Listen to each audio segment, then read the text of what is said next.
Hello students, good morning.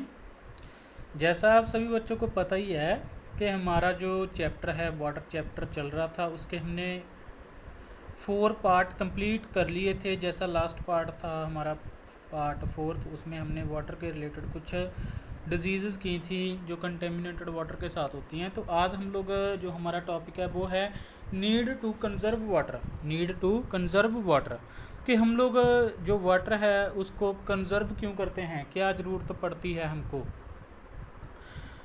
तो जैसे कि मैं आज आप सभी बच्चों को बता दूं, मेरे पास कुछ बच्चों का एक कंसर्न भी आता है कि सर हम लोग वाटर को कंजर्व करते हैं तो वाटर की स्केयरसिटी कहाँ होती है, मतलब वाटर की जो स्केयरसिटी हो जाती है कैसे हो जाती है। तो उन बच्चों के लिए हम लोग स्टार्ट करते हैं कि बेटा जैसे हम लोग सुनते हैं जो हमारे फार्मर्स हैं, हम उनकी जो प्रॉब्लम्स हैं उनको सुनते हैं कि जो ग्राउंड वाटर लेवल है वो बहुत ज़्यादा डिक्रीज़ कर गया, नीचे चला गया। मतलब उनको जो उनके मतलब क्या होते हैं फील्ड वगैरह होते हैं उनमें जो क्रॉप्स वगैरह वो ग्रो करते हैं उनको सफिशेंट मतलब पानी नहीं मिल पाता, वाटर नहीं मिल पाता फसलों को लगाने के लिए। तो उसको हम लोग वाटर स्केयरसिटी बोल सकते हैं। वो कैसे होती है, हम डे बाय डे क्या कर रहे हैं, जो हम डेली एक्टिविटी करते हैं, घरों में करते हैं, इंडस्ट्रीज़ में करते हैं, हर जगह हम जो भी मतलब एक्टिविटी करते हैं ना, वो जो सारा वाटर है वो कहाँ से आता है, हम लोग नीचे से निकालते हैं, हम लोग ग्राउंड वाटर यूज़ करते हैं। तो डे बाय डे हम क्या कर रहे हैं, पानी को नीचे से निकाल रहे हैं, जिसके कारण जो वाटर है हमारा वो क्या हो रहा है, ख़त्म हो रहा है। तो जिसके कारण वाटर स्केयरसिटी हो जाती है। कुछ हमारे इंडिया में ऐसी स्टेट्स हैं जहाँ पे वाटर स्केयरसिटी बहुत ही बड़े लार्ज स्केल पे है, लोगों को पीने के लिए पानी नहीं मिल रहा। जैसे राजस्थान वगैरह है, वहाँ जो वाटर स्केयरसिटी है बहुत ही ज़्यादा बड़े लेवल पे है। मतलब अब पानी तो है, आप बच्चे कई सोचते होंगे ना कि सर हमारे पास इतने बड़े बड़े समंदर हैं, ओशंस हैं, तो वाटर की स्केयरसिटी हम लोग कैसे बोल सकते हैं। तो बेटा वो वाटर है ना जो हम लोग यूज़ नहीं कर सकते, वो इतना ज़्यादा पोल्यूटेड बोल सकते हो, इतने ज़्यादा उसमें सॉल्ट होते हैं कि उसको हम लोग ना अपनी डेली लाइफ एक्टिविटी के लिए उसको यूज़ नहीं कर सकते हैं। तो जो हम लोग वाटर यूज़ करते हैं वो ग्राउंड वाटर यूज़ करते हैं, फ्रेश वाटर यूज़ करते हैं। फ्रेश वाटर आज हमने बिल्कुल ख़त्म कर दिया है हमारी एक्टिविटी ने, हमने खुद ने वो सारा वाटर है जो क्या कर दिया है, ख़त्म कर दिया, जो आप लोग बोल सकते हो पोल्यूटेड कर दिया। लार्ज स्केल पे हम लोग ने क्या कर दिया, पोल्यूटेड कर दिया। तो हम लोग जानते हैं पहले नीड टू कंजर्व वाटर, उसके बाद हम लोग और बातें करते हैं वाटर के रिलेटेड। इंडस्ट्रियलाइजेशन, जैसे आप सभी को पता है आज जो उद्योग हैं हमारे, इंडस्ट्रीज़ हैं, कारखाने हैं, फैक्ट्री हैं, इनको इंडस्ट्रीज़ बोलते हैं, आज इतने ज़्यादा बड़े स्केल पे हैं कि जी हमारी डे बाय डे की जो डिमांड्स है ना, ये हमारी इंडस्ट्री से ही पूरी होती है। तो अगर इंडस्ट्री वगैरह बंद कर दी जाएंगी ना, तो हमारी जो डेली लाइफ की मतलब डिमांड्स हैं वो सारी ख़त्म हो जाएगी। तो हम लोग बहुत ज़्यादा टायर्ड फील करेंगे इंडस्ट्री के वगैरह। जैसे हमारा ऐसे बोल सकते हो राइट आर्म है जो हमारी क्या होगी, सेपरेट होगी हमारी बॉडी से, ऐसा हम लोग मान सकते हैं। तो बड़ी बड़ी जो इंडस्ट्री चलती हैं, आप लोगों को ये भी मालूम है जो वाटर है उसकी ज़रूरत हर जगह पड़ती है। तो बड़ी बड़ी इंडस्ट्रीज़ में भी वाटर की ज़रूरत पड़ती है। तो बड़ी बड़ी फैक्ट्रियों को चलाने के लिए क्या है, जो वाटर है वाटर की बड़े लेवल पे क्या पड़ती है, ज़रूरत पड़ती है। जैसे आप सपोज़ कर लो हमारा घर बहुत छोटा होता है, हमारे पास क्या है 4 फैमिली मेम्बर हैं, हमारी एक फैमिली में 4 मेम्बर हैं। तो हम लोग आज के टाइम में ना 1000 लीटर 1000 लीटर है जो वाटर यूज़ कर देते हैं एक दिन में, सिर्फ 4 मेंबर। तो बड़ी बड़ी इंडस्ट्रीज़ हैं वहाँ, तो पता नहीं कितने वर्कर काम करते हैं। तो उनको बहुत ज़्यादा बड़े लार्ज स्केल पे क्या पड़ती है, वाटर की ज़रूरत पड़ती है। Population growth, day by day population grow कर रही है, जिसके साथ क्या होता है, पॉपुलेशन ग्रो कर रही है तो उनकी बेसिक नीड्स क्या होती हैं, आप सभी लोगों को मालूम है कौन सी होती हैं बेसिक नीड्स उनकी। जैसे आप बोलते हो रोटी कपड़ा मकान, मतलब उनको मकान भी चाहिए। मकान कैसे कंस्ट्रक्ट करते हैं, मकान कंस्ट्रक्ट करने के लिए, हाउस बनाने के लिए हमको वाटर की ज़रूरत पड़ती है। और क्या बोल सकते हो, उनको फूड की भी ज़रूरत पड़ती है। वो फूड कहाँ से आने वाला है, अगर वाटर होगा तभी क्रॉप्स ग्रो करेंगी। तो मैंने अभी पहले ही आपको बताया, जो किसान हैं हमारे फार्मर्स हैं वो तो पहले ही क्या बोल रहे हैं कि वाटर की स्केयरसिटी होगी, जिसके कारण उनको सफिशेंट अमाउंट में वाटर नहीं मिल रहा, जिसके कारण उनकी जो क्रॉप्स हैं वो ग्रो नहीं कर रही। इट मीन्स अगर पॉपुलेशन ग्रो कर रही है, उनकी डिमांड्स क्या है, फूड की है, मकान की है, तो वो भी कहाँ से आने वाली हैं, वाटर के साथ ही आने वाली हैं। एग्रीकल्चर एक्टिविटी ऑलरेडी मैं बता चुका हूँ। तो हर टाइप की एग्रीकल्चर एक्टिविटी करने के लिए क्या है, वाटर की ज़रूरत है। उसके बाद क्या आ गया हमारे पास, स्टेप्स टू कंजर्व वाटर। हाँ, अगर बच्चों ने मान लिया कि ठीक है सर आपकी बात अच्छी है, हम लोगों को समझ भी आई, तो हम लोग क्या करें कि जिसके कारण हम लोग वाटर है जो उसको क्या कर सकते हैं, बचा सकते हैं। तो बेटा मैं आपको कुछ पॉइंट बताऊंगा, जहाँ मेरे पास नोट हैं वो पॉइंट, तो आप लोग उन पॉइंट्स पे अच्छी तरह ध्यान रखना है, खुद भी अवेयर होना है और हर किसी को भी अवेयर करना है इसके रिगार्डिंग। जैसे मेरे पास क्या है, फर्स्ट पॉइंट है, देखो, taps should not be left running while brushing teeth, bathing और टू कंजर्व और वॉशिंग क्लोथ्स। मतलब आप लोग क्या करते हो, सुबह जब नहाते हो आप लोग ब्रश करते हो, ब्रश को क्या करते हो, साफ़ करते हो पानी के साथ, उसके बाद ब्रश करने लग जाते हो, ब्रश करते रहते हो, जो टैप्स वगैरह हैं आपकी वो चलती रहती हैं। तो ऐसा मत कीजिए। जब आपके घर में क्या है, आपके पेरेंट्स आपके जो क्लोथ हैं वो वॉश करते हैं, कपड़े वगैरह धोते हैं, कपड़े धोते रहते हैं, जो टैप्स हैं वो ओपन रहती हैं। आप लोग नहाते हो, नहाने के लिए आप लोग बहुत ज़्यादा मात्रा में क्या करते हो, वाटर यूज़ करते हो। जैसे हम लोग बोल देते हैं ना, कभी हमको कोई सुजेस्ट करता है कि भाई इतना पानी मत गिराओ, तो हम लोग क्या बोलते हैं, आपका बिल आता है, ऐसा कुछ हम लोग बोलते हैं। तो मतलब ऐसा मत सोचिए कि बिल आपका नहीं आता या हमारा आता है। तो अल्टीमेटली जो नुकसान है वो तो हमारा खुद का ही होता है इसके कारण। अगर हम लोग सोचते हैं ना कि हमारा नुकसान नहीं होता, अल्टीमेट तो जो नुकसान है आपका ही होता है। वही क्या होता है, देखिए आप लोग मेरी बात ध्यान से सुनिए। आप लोग इतना पानी गिराते हो, उसके बाद बारिश होती है, बारिश होने के बाद क्या होता है, आपके जो सीवेज वगैरह हैं वो ब्लॉक हो जाते हैं। क्यों, पहले ही एक्सेस में वाटर है, उसके बाद रेन आ गई, तो वो सारा जो वाटर है, मतलब आपकी जो स्ट्रीट्स वगैरह हैं, गलियों हैं, उनके बीच ही क्या कर जाता है, खलो जाता है। बड़े बड़े खड्डे होते हैं, गटर होते हैं, है ना, सड़कों पे दाएं बाएं हमारे, उनमें क्या हो जाता है, खड़ा हो जाता है। तो हमने क्या करना पड़ता है, बारिश का पानी ऐसे तो है नहीं कि झट से क्या हो जाएगा, मतलब चला जाएगा, निकल जाएगा। उसको कई बार 2-2 3-3 दिन लग जाते हैं निकलने के लिए। तो अल्टीमेट हमको फिर जाना पड़ता है अपने काम के लिए, तो हमको उसी गंदे वाटर में से बीच में से क्या करना पड़ता है, बीच में से गुजरना पड़ता है, जिसके कारण जो गंदे बैक्टीरिया वायरस हैं हमारी बॉडी पे अटैच हो जाते हैं, जिसके कारण हमको बहुत सी बीमारियां लगती हैं। तो ऐसा मत कीजिए। तो फर्स्ट पॉइंट क्या है, taps should not be left while brushing teeth, bathing और washing cloth. Farmer should use better method of the irrigation like drip irrigation, which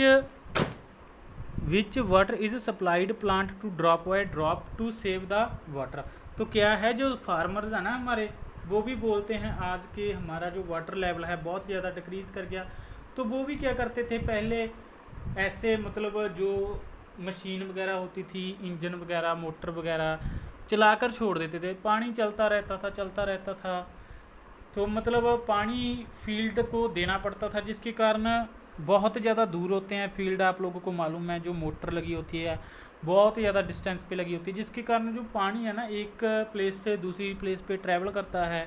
तो मतलब बहुत ज़्यादा अमाउंट में जो वाटर है वो क्या कर लेती है, धरती एब्जॉर्ब कर लेती है, जहाँ क्या नहीं है, मतलब उनकी क्रॉप्स ही नहीं है, तो कितना पानी तो ऐसे ही वेस्ट हो जाता था। तो वही पानी फिर इवेपोरेट होता है। मतलब आजकल क्या है, जो फार्मर है उनको जो इरिगेशन के मेथड्स हैं, बेटर मेथड्स, जैसे ड्रिप इरिगेशन है, स्प्रिंकलर सिस्टम है। ड्रिप इरिगेशन में क्या होता है, आजकल जहाँ क्रॉप्स हैं, सिर्फ क्रॉप्स और प्लांट्स की जो रूट्स होती हैं, जड़ें होती हैं, उनको ही क्या दिया जाता है, पानी दिया जाता है एक पतली पाइप के साथ। पतली पाइप के साथ ड्रिप सिस्टम में पूरा ड्रिप होता है, पूरी पाइपलाइन होती है जो एक पूरे फील्ड में क्या कर दी जाती है, नीचे दबा दी जाती है।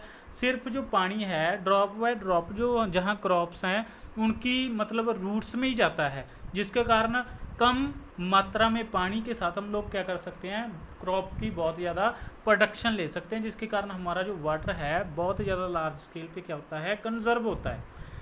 तो और क्या लिख सकते हो, dams and reservoir should be construct to collect the water and control flood. तो आप लोगों को ये भी मालूम है जब रेन होती है, एक्सेस रेन होती है, जिसके कारण फ्लड आ जाते हैं, वो सारा वाटर क्या होता है, हमारे जो मतलब बिल्डिंग वगैरह है, क्रॉप्स वगैरह है, उनको भी डिस्ट्रॉय करता है, डैमेज करता है। और वो सारा वाटर है जो पोल्यूटेड भी हो जाता है, मतलब यूजलेस हो जाता है इतना वाटर। तो डैम्स वगैरह हमको क्या करने चाहिए, बनाने चाहिए। रिजर्वर का मतलब क्या होता है, जहाँ हम लोग क्या कर सकते हैं, रेन का जो वाटर है उसको एक्सेस में स्टोर कर सकते हैं, फिर उसको क्या कर सकते हैं, मतलब यूज़फुल एक्टिविटी के लिए यूज़ कर सकते हैं। कैसे भी करके, प्योरीफाई करके, कैसे भी करके। जहाँ हम लोग उस वाटर से क्या कर सकते हैं, गाड़ी वगैरह जो साफ़ करते हैं हम लोग, ऐसा काम कर सकते हैं, मतलब जो यूज़लेस काम करते हैं हम लोग, मतलब जहाँ हमारा फ्रेश वाटर हम यूज़ करते हैं ना, मतलब यूज़लेस एक्टिविटी के लिए हम यूज़फुल वाटर क्या करते हैं, यूज़ करते हैं, वहाँ ऐसा वाटर हम लोग यूज़ कर सकते हैं। Water in the industry should be recycled and reuse maximum possible extent.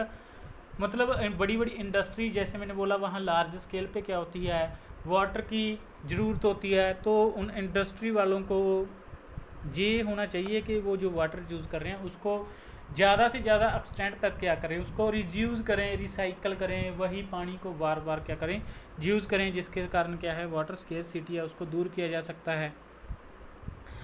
Trees should be planted as they help in causing rainfall. हमको ज़्यादा से ज़्यादा क्या करने चाहिए, प्लांट्स ग्रो करने चाहिए, जिसके कारण जो प्लांट्स होते हैं, आप लोगों ने छोटी लोअर क्लासेस में पढ़ा है कि प्लांट्स क्या होते हैं, हेल्पफुल होते हैं किसमें, रेनफॉल लाने के लिए, ठीक है। बारिश लाने में जो प्लांट्स हैं उनका बहुत बड़ा योगदान रहता है, कंट्रीब्यूशन रहता है। तो हमको ज़्यादा से ज़्यादा प्लांट्स ग्रो करने चाहिए।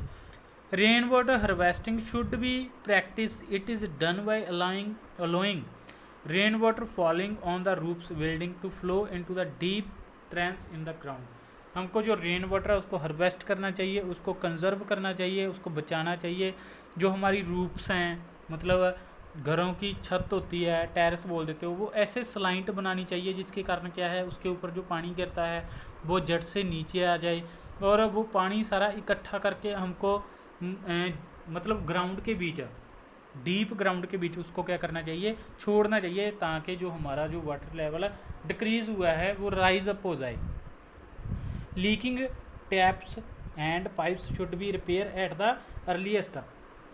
हमको जो हमारी पाइप कई बार लीकेज हो जाती हैं उनको जल्दी से जल्दी रिपेयर करवाना चाहिए। Polluted water should be treated as the recycle and put use purpose such as the irrigation. जो पोल्यूटेड वाटर है उसको क्या करना चाहिए, हमको उसको ट्रीट करना चाहिए, उसका ट्रीटमेंट करना चाहिए, उसको रिसाइकल करना चाहिए। जैसे हमने पार्ट 3 में देखा था वाटर ट्रीटमेंट प्लांट, और उसको अच्छे पर्पज़ के लिए, इरिगेशन पर्पज़ के लिए, कैसा भी अच्छा पर्पज़ है उसके लिए हमको उसको यूज़ करना चाहिए। तो ये तो हमारा था, मतलब हमने किया कि वाटर की कंजर्व करने की क्या ज़रूरत है, वाटर स्केर्सिटी कैसे होती है, स्टेप्स क्या हैं कंजर्व करने के। तो एक और चीज़ मैं बता दूँ आपको, जो वाटर स्केर्सिटी है होती है ना, उसके कारण क्या होता है, उसके कारण ड्रॉट वगैरह हो जाता है, जिसको सोका बोल देते हैं। तो उसके कारण क्या होता है, जो हमारी पूरे एक एरिए की जो ज़मीन होती है ना, आप लोग बोल सकते हो लैंड होती है, पूरी तरह सूख जाती है, उसमें वाटर पूरी तरह से ख़त्म हो जाता है, वो सारी ज़मीन बंजर हो जाती है, वहाँ पे कोई भी कल्टीवेशन नहीं होती, जिसके कारण वहाँ के जो ऑर्गेनिज़म्स हैं, लिविंग लाइफ है, वो धीरे धीरे करके, मतलब वाटर की स्केर्सिटी के कारण धीरे धीरे करके डिस्ट्रॉय होनी शुरू हो जाती है, मरनी शुरू हो जाती है, जिसके कारण क्या होता है, बहुत ज़्यादा बैडली इफ़ेक्ट पड़ता है हमारे इन्वायरमेंट में। तो जिसके कारण क्या हो जाता है, जब ड्राफ्ट पड़ता है उसके कारण लैक ऑफ फूड हो जाती है, लैक ऑफ ड्रिंकिंग वाटर हो जाती है, मतलब हमको फूड नहीं मिलता, पानी तो मिलना ही कहाँ से है। सोइल इरोजन होने लगता है। सोइल इरोजन कैसे होने लगता है, जो ज़मीन है पूरी तरह सूख जाती है और हवा चलती है, गर्मी बहुत ज़्यादा होती है और हवा क्या करती है, उस सॉइल को एक जगह से दूसरी जगह मतलब बिछाना शुरू कर देती है। जो सॉइल है पूरी तरह इरप्टेड हो जाती है, मतलब लिविंग ऑर्गेनिज्म की क्या हो जाती है, डेथ हो जाती है। और क्या होता है, जो ग्राउंड वाटर का लेवल है वो बहुत ज़्यादा नीचे चला जाता है, नदियाँ नाले सूख जाते हैं, प्लांट्स वगैरह मतलब सभी चीज़ क्या हो जाती है, जो लिविंग ऑर्गेनिज्म है वो तो क्या हो जाती है, उसकी तो डेथ हो जाती है, डाइड हो जाते हैं वो तो ऐसे वाटर स्केर्सिटी के साथ ऐसा होता है। अगर एक्सेसिव रेनफॉल होती है तो उसके साथ क्या होता है, उसके साथ क्या होता है, फ्लड आते हैं। क्या होता है, फ्लड आते हैं। तो जिसके साथ क्या होता है, लार्ज अमाउंट में जो वाटर है बहुत ज़्यादा मात्रा में एक साथ बहता है, जिसके कारण क्या होता है, सोइल इरोजन होती है उसके साथ भी। मतलब जो वाटर होता है वो क्या करता है, इतना ज़्यादा हाई स्पीड के साथ क्या करता है, फ्लो करता है, जिसके साथ वो सारी जो सोइल होती है उसको अपने साथ लाया जाता है, जिसके कारण क्या होता है, बड़े बड़े दरख्त हैं वो नीचे गिर जाते हैं। मतलब हम लोग क्या कर देते हैं, डिस्ट्रॉय कर देते हैं किसको, प्लांट्स वगैरह को, और जो हमारी बिल्डिंग वगैरह है वो डिस्ट्रॉय हो जाती हैं, गिर जाती हैं, जिसके कारण प्रॉपर्टीज़ का नुकसान होता है, एनिमल्स की डेथ हो जाती है, क्रॉप्स डैमेज हो जाती हैं, सोइल इरोजन होती है। और जिसके कारण क्या होता है, वाटर डैम्स होते हैं जो, उनमें वाटर का लेवल बहुत ज़्यादा इंक्रीज़ हो जाता है। अगर वाटर डैम्स टूट जाएं तो मतलब ऐसा बोलते हैं कि 5-10 मिनट में क्या कर देते हैं, हमारा जो पूरा एक स्टेट होती है, 2 स्टेट होती है, उसको ख़त्म कर देते हैं। इतना ज़्यादा पानी होता है, मतलब उसका टूटने का क्या रहता है, ज़्यादा डर रहता है। और क्या होता है, जो डिजीज़ थी हमने देखा, वो सारा फ्लड का जो वाटर होता है वो कंटेमिनेटेड ही हो जाता है, ब्ल्यूटेड हो जाता है, जिसके कारण क्या होता है, बहुत ज़्यादा डिजीज़ फैलती हैं, स्प्रेड होती हैं। अब हम लोग करते हैं वाटर पोल्यूशन। क्या करते हैं हम लोग, वाटर पोल्यूशन। तो वाटर पोल्यूशन क्या है हमारे पास, उसको हम लोग देखने की कोशिश करते हैं। वाटर पोल्यूशन क्या है, तो देखिए वाटर पोल्यूशन मेरे पास, मैं दिखाता हूँ आपको वाटर पोल्यूशन।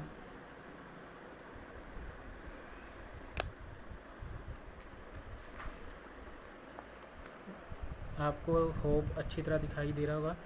वाटर पोल्यूशन क्या है, the contamination of the water with the unwanted substance that cause harmful effect in the living and non living things called water pollution. मतलब क्या है, इसका मतलब है कि जो हमारे पास क्या है, कंटेमिनेटेड वाटर है, कंटेमिनेटेड वाटर के साथ क्या हो जाती हैं, बहुत सी बीमारियां हो जाती हैं। वाटर पोल्यूशन क्या होता है, मतलब अनवांटेड, जो अनवांटेड क्या होती हैं, इम्प्योरिटीज़ होती हैं, वो वाटर में क्या हो जाती हैं, मिक्स हो जाती हैं। क्या हो जाती हैं, अनवांटेड इम्प्योरिटीज़ वाटर में मिक्स हो जाती हैं, मतलब जिनकी हमको ज़रूरत ही नहीं है। तो जिसके साथ क्या होता है, जो मतलब पानी है, पूरा वाटर है, क्या हो जाता है, गंदा हो जाता है, हार्मफुल हो जाता है, हार्मफुल इफ़ेक्ट्स होते हैं उसके लिविंग और नॉन लिविंग लाइफ के लिए। तो कॉज क्या है, जो वाटर पोल्यूशन है किसके कारण होता है, discharge of the domestic sewage and dumping of the garbage into the water bodies. पहला पॉइंट है हमारे पास, discharge domestic sewage and dumping of the garbage into water bodies. मतलब जो हमारी डोमेस्टिक क्या होती हैं, घरों का कूड़ा करकट होता है, डोमेस्टिक थिंग्स होती हैं, या गार्बेज होता है, उनको हम लोग क्या करते हैं, वाटर बॉडीज़ में क्या कर देते हैं, डिस्चार्ज कर देते हैं, ऐसे गिरा देते हैं। मतलब इसके साथ तो कुछ होने वाला ही नहीं है, जिसके कारण क्या होता है, बड़े लार्ज स्केल पे जो वाटर है पोल्यूटेड होता है, उस पूरी वाटर बॉडी को क्या कर देता है, वो गार्बेज क्या कर देता है, उसको गंदा कर देता है। दूसरा क्या बोल सकते हो, discharge agriculture wastage which include fertilizer, insecticides, pesticides containing the poisonous pollutant such as the cyanide and mercury pollute water। हम लोग क्या करते हैं, ज़्यादा प्रोडक्शन लेने के लिए जो हमारे फील्ड वगैरह हैं, किसान क्या करते हैं, उनमें पेस्टिसाइड्स, इंसेक्टिसाइड्स, पॉइजनिंग, मतलब मेडिसन्स, ऐसा कुछ क्या करते हैं, उस पर स्प्रे करते हैं, जिसके कारण बारिश होती है, बारिश के कारण क्या होता है, वो पॉइजनिंग सब्सटेंस बारिश के पानी के कारण फसलों से नीचे आ जाते हैं, जिसके कारण क्या होता है अल्टीमेट वो क्या होता है, बारिश का पानी सारा नदी नालों में जाता है और वहाँ क्या कर देता है, उस पूरे पानी को क्या कर देता है, गंदा कर देता है, पॉइजनिंग कर देता है, जिसके कारण वहाँ की जो लिविंग लाइफ है वो क्या हो जाती है, डिस्ट्रॉय हो जाती है। उसमें जो भी लिविंग ऑर्गेनिज्म थे वो सारे क्या हो जाते हैं, डाइड हो जाते हैं। Discharge of the industrial wastage like the plastic, paint, drug, paper, textile, dye, रबड़, लेदर, ऐसा कुछ जो मतलब जो इंडस्ट्री में बनता है उसको हम लोग डायरेक्टली क्या कर देते हैं, मतलब ये इसको डायरेक्टली हम लोग क्या कर देते हैं, वाटर बॉडी में रिलीज़ कर देते हैं, जिसके कारण ये बहुत ही ज़्यादा पोल्यूटेड पार्टिकल होते हैं, पूरे वाटर को क्या कर देते हैं, मतलब पोल्यूटेड कर देते हैं। तो नेक्स्ट पॉइंट आता है हमारे पास, नेक्स्ट पॉइंट जैसे oil spill from the oil tanker and leakage of the oil during the drilling and shipping operation pollute water.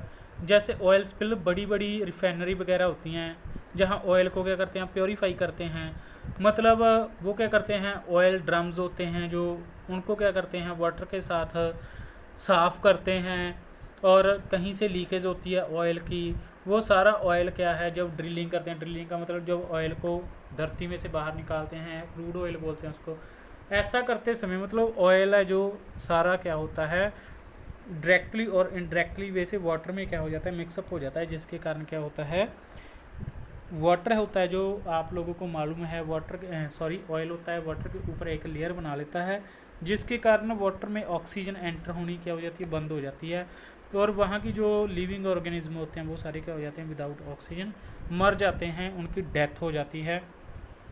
Wastage from the nuclear power plant, nuclear plant discharge directly into the water bodies, kill aquatic plants and animal and disturb the balance nature. ये भी वही points आ गया, same ही आ गया, पानी में जाते हैं, living organism को डिस्ट्रॉय कर देते हैं।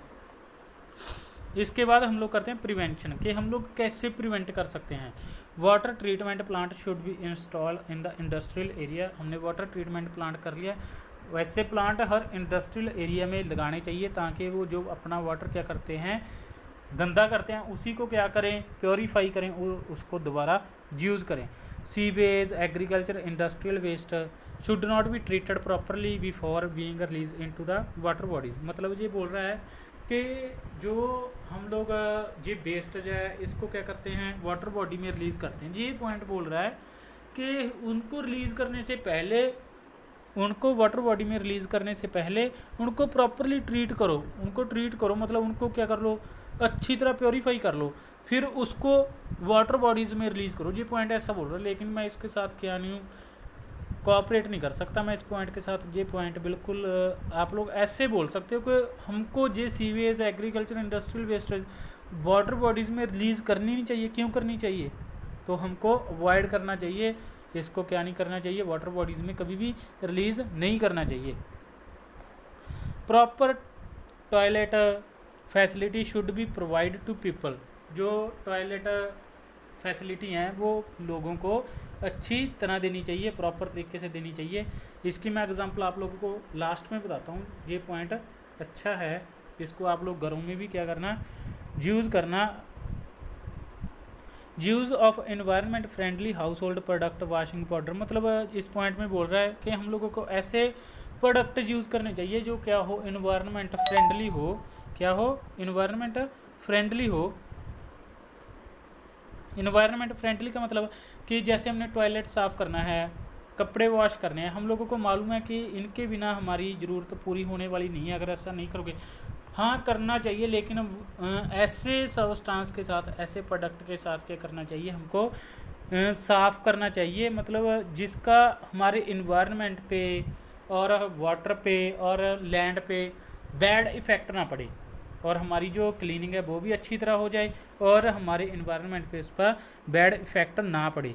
Limited use fertilizer, pesticide use, eco friendly fertilizer and biodegradable pesticide should be promote. मतलब फार्मर हैं उनको जो पेस्टिसाइड वगैरह वो भी इको फ्रेंडली बरतनी चाहिए, जो इन्वायरमेंट के इको फ्रेंडली हो, मतलब उनको जो ज़्यादा देसी खाद बोलते हैं जिसको बायोडिग्रेडेबल बोल देते हैं, मैन्योर बोल देते हैं, ऐसी मतलब खाद वगैरह यूज़ करनी चाहिए। Source of the underground water like well should be kept clean and covered. जो हमारे पास क्या हैं, कोई भी अंडरग्राउंड सोर्स हैं वाटर के, उनको अच्छी तरह क्लीन और कवर्ड रखना चाहिए ताकि उनमें गंदगी ना फैले और जो हमारा वाटर है लार्ज स्केल पे साफ़ रहे। एक पॉइंट मैंने अभी ये डिस्कस करना था, प्रॉपर टॉयलेट फैसिलिटी।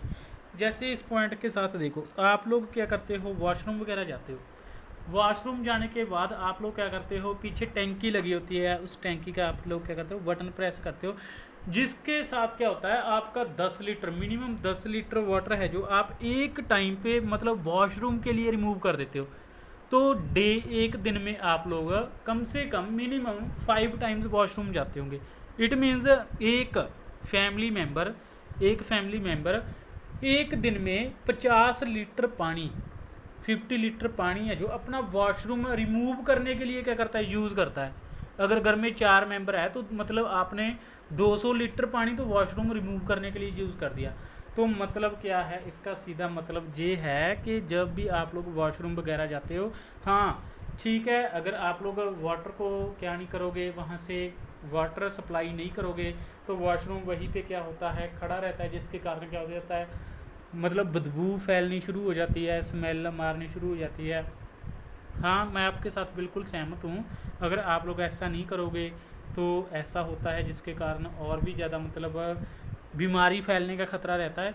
तो इतना पानी मतलब एक वॉशरूम के लिए इतना पानी आप लोग क्या करते हो, रिमूव करते हो, वेस्ट करते हो, ये भी क्या है, एक टाइप की मतलब मूर्खता ही बोली जा सकती है इसको। आप लोग क्या करो, आज के बाद जब भी वॉशरूम जाओ तो वॉशरूम जाने के बाद आप लोग जस्ट 1 लीटर, ज़्यादा से ज़्यादा, बहुत ज़्यादा होता है 1 लीटर पानी, 1 लीटर पानी का क्या करो, आप अपने साथ बकेट रखो, वॉशरूम जाने के बाद उस बकेट के साथ 1 लीटर पानी है जो उस आपके टॉयलेट में गिरा दो, शीट में क्या करो, छोड़ दो, जिसके साथ जो आपका वॉशरूम है वहाँ से रिमूव हो जाएगा।